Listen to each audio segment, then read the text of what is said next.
La Chine envoie des navires de guerre supplémentaires près de Taïwan comme un nouvel avertissement après la rencontre entre la dirigeante taïwanaise et le président de la Chambre américaine des représentants.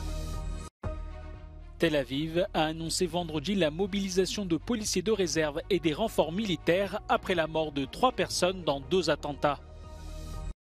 Aux États-Unis, un juge fédéral décide d'interdire la pilule abortive.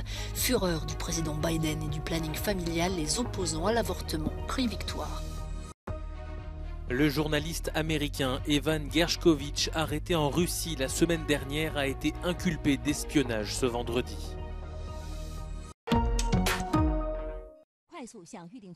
Nouveaux navires de guerre, hélicoptères et avions de combat. La Chine poursuit ce samedi ses exercices militaires dans le détroit de Taïwan. Manœuvres qui visent un encerclement total de l'île selon la télévision d'État chinoise. Ces exercices menacent la stabilité et la sécurité dans la région Asie-Pacifique, continue de marteler Taipei.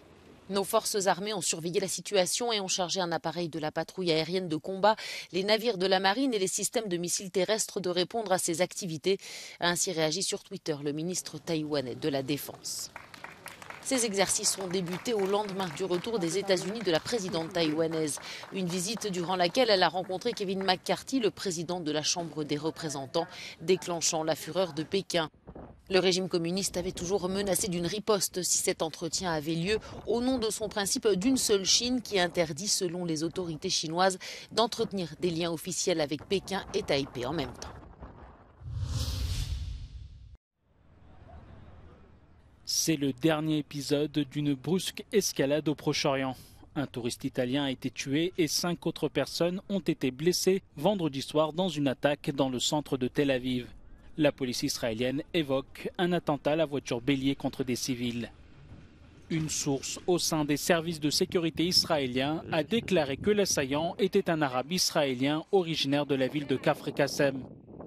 Plus tôt dans la journée, 2 sœurs israélo-britanniques de 16 et 20 ans ont été tuées et leur mère grièvement blessée dans une attaque palestinienne en Cisjordanie.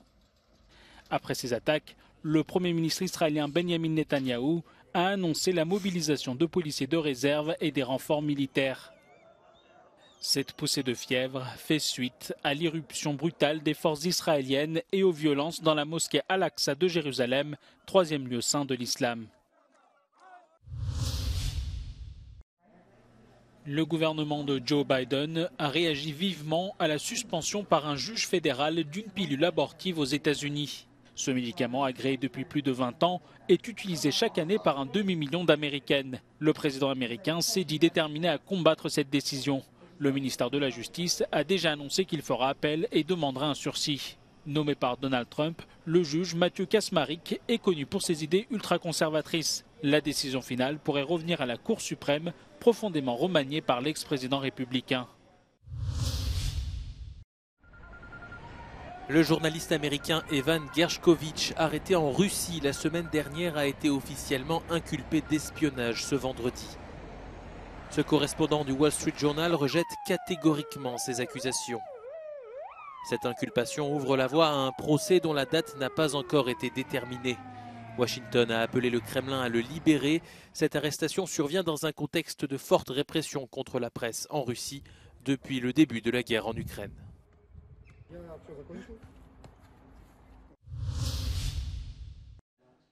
Cette année 2023 marque le 50e anniversaire de la disparition de Pablo Picasso.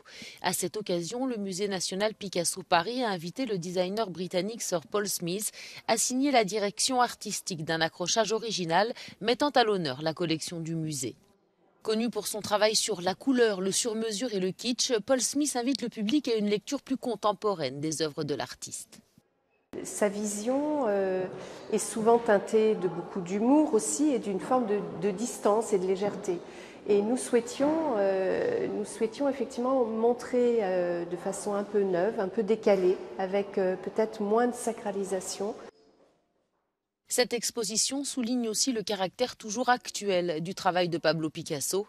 Célébration Picasso, la collection Prend des couleurs se poursuit jusqu'au 27 août au musée Picasso Paris.